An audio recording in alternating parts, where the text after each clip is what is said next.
Bom, eu falei na aula passada que a origem do estado emocional é ali um pensamento que vai gerar ali um estado emocional, a partir de um sentimento. Quando você tem estados emocionais mais adequados, você tem uma resposta no ambiente mais adequada. Você consegue dialogar de uma forma diferente, resolver situações de uma forma diferente, contornar situações de uma forma diferente, porque você está respondendo a partir desse estado emocional de uma forma diferente. E uma das formas de você mudar o seu estado emocional é você mudar o seu pensamento ou então mudar a sua fisiologia, mudar o seu corpo, mudar o seu estado corporal, que vai também quebrar essa emoção e vai também mudar o seu estado emocional. Só que a gente precisa entender o seguinte, vamos aprofundar um pouquinho mais. O estado emocional, então, é uma emoção mais um acontecimento. Então, você pega o acontecimento e junta com a emoção, você tem um estado emocional. Mas o que é emoção? A emoção, ela é uma química que o cérebro derrama no nosso corpo, faz conexões neurais de forma diferente e a gente sente coisas de forma diferente. E essa química que o cérebro derrama a partir de memórias emotivas que a gente tem, que ela vai alterando as nossas emoções, as nossas sensações do nosso corpo, aquilo que a gente está sentindo, ela vai mudar a partir do nosso pensamento. Quando você muda lá o pensamento, essa descarga química também vai acontecer. Só que às vezes você já entra numa emoção e já entra no estado emocional. E esse estado emocional, ele tem uma evolução para uma emoção que a gente chama de emoção de pico. Por exemplo, às vezes a pessoa fica estourada, ela explode, mas antes dela explodir, ela teve um caminho que aconteceu. Só que as pessoas não percebem. Elas só percebem quando já perderam totalmente o controle e só se lembram daquela última emoção que sentiu. Mas ela não para pensar um pouquinho o que sentiu antes e um pouquinho o que sentiu antes. Porque existe um caminho para falar dessas emoções. O Robert Plutchik, ele desenvolveu um modelo e mapeou todas as emoções que o ser humano sente em determinadas escalas até chegar nas emoções, digamos, de pico. Vou falar um pouco dessas emoções de pico, então. Ira, muita ira, repugnância, aquele sentimento de repugnância mesmo, sentimento de angústia, de depressão, já é um ápice, um sentimento muito forte, de assombro, sentimento de terror, da pessoa ficar aterrorizada, admiração e extasia, que é aquela alegria eufórica, e também vigilância, que é o estado de vigilância, que são aí os picos da emoção.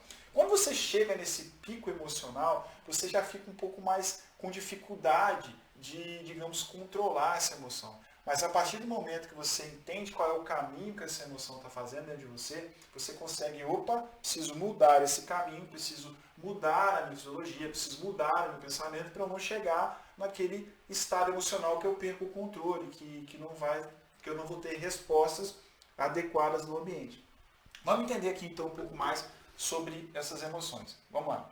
Bom, vamos falar então sobre a emoção angústia, aquele sentimento peito pesado, extremamente angustiado, aquela dor, às vezes até falta de respirar, assim, ou respira com dificuldade, que é a angústia, a depressão, aquele sentimento bem já no pico lá.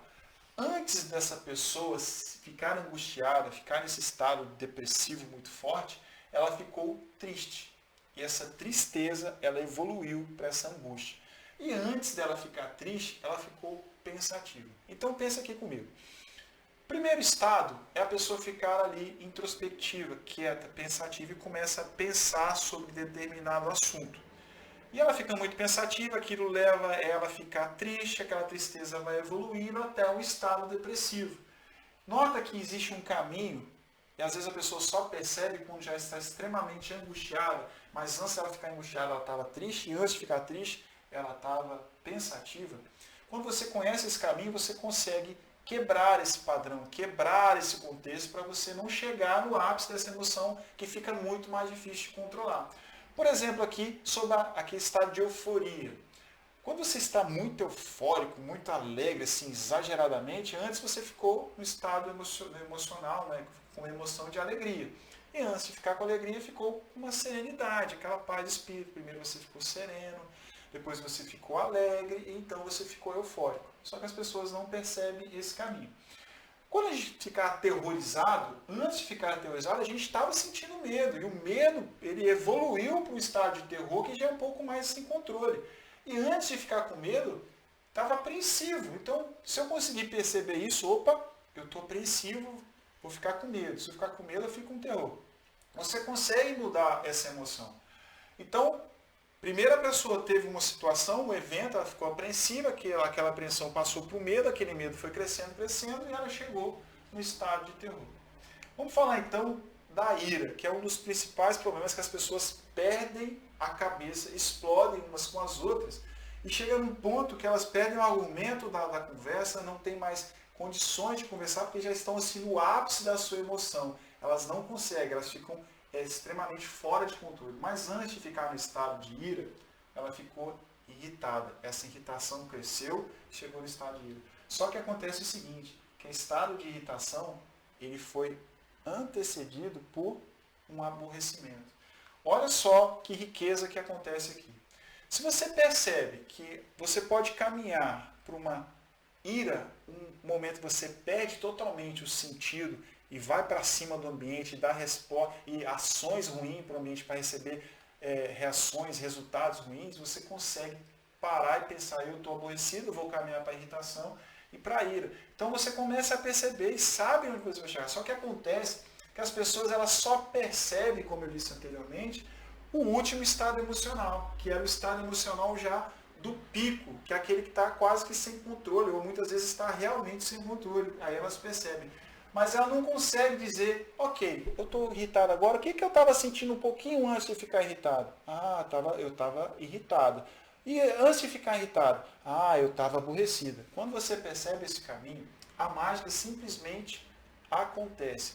Porque você vai ter mais controle dessa situação, você vai evitar os embates com essa outra pessoa e, principalmente, você vai entender na outra pessoa esse exato caminho acontecendo. Então você vai saber se você segura, se leva a conversa à frente, se você muda o contexto, se você quebra aquele padrão, porque a tendência é que está aborrecido, vai ficar irritado vai entrar no estado de ira. Então, essa emoção pode aflorar para aquela emoção XYZ. Então, quando você entende esse caminho de todas as emoções, de tristeza, de repugnância, de ira e várias outras emoções, você consegue saber, não só com você, né? Primeiramente, obviamente, com você vai entender como está funcionando dentro de você, como você está trabalhando essa emoção para você mudar esse estado emocional, mas você vai conseguir identificar na outra pessoa para que a partir do movimento que você faça, a partir de uma quebra de padrão que você faça, de uma mudança de comportamento, você amenize aquele contexto e mude totalmente a resposta. Ok? Então, eu vou deixar aqui na descrição como você pode baixar esse modelo aqui com todas as informações para você entender quais são os caminhos aí de todas as emoções, para você saber como navegar nessas emoções, ok? Fico por aqui, a gente se vê na próxima aula.